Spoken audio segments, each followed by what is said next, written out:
Crow's feet, what are they? They are the lines which appear when you smile around the eye. You smile and then there are these tiny lines. So for the ones who visited my clinic, they clearly know that that's one line I refuse to take out completely. And I keep telling you all that it just stops carrying the smile onto your eyes, right? That trustworthiness, that likability, that friendliness, where does it all come from? Not just your smile, but from your eyes. And if the eyes don't carry the smile and they don't look natural, you're just feeling like, especially today's day when there is a mask. When there is a mask, where else can you see any expression from? Has to be your eyes. And if the eyes are not expressive, what will you even make out of an expression? So it's important for eyes not to be taken out, the lines not to be taken out at all. Now, look at this. We all know who she is. Do you see her lines fully taken off from the eye? 1, she doesn't look very trustworthy.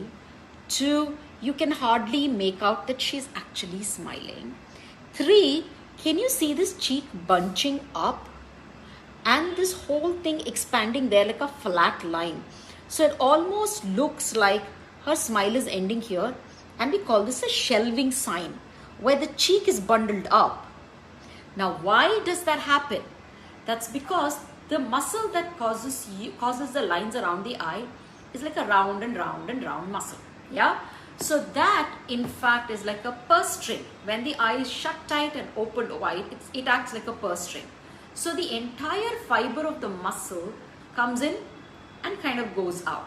So what it also does, the lower half of the fibers, is it assists to pull your smile to your cheek.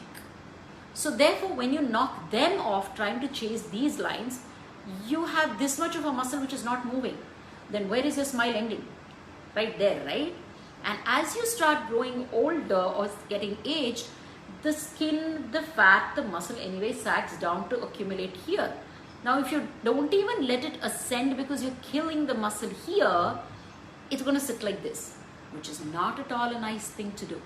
So therefore, when you work on the crow's feet with Botox, it is extremely important to go to an expert's hand, though this is one of the most basic indications.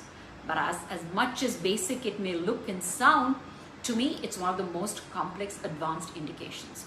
So when I inject, we probably inject a little bit to just raise your tail of the brow to give you a more open-eyed look.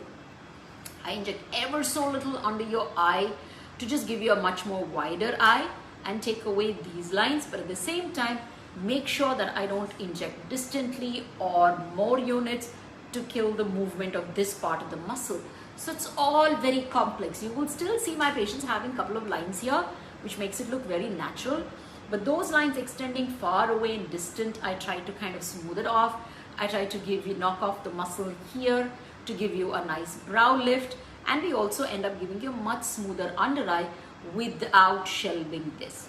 So as much as the crow's feet looks like a very basic indication, this is really, really complex and you must visit an expert to do this. So there you go. Sometimes something which looks and seems very simple might be the most complex. So enjoy your smile. Make sure the smile goes up to the eye and that lights up your face and makes you trustworthy, lovable, connectable. So don't knock those lines off.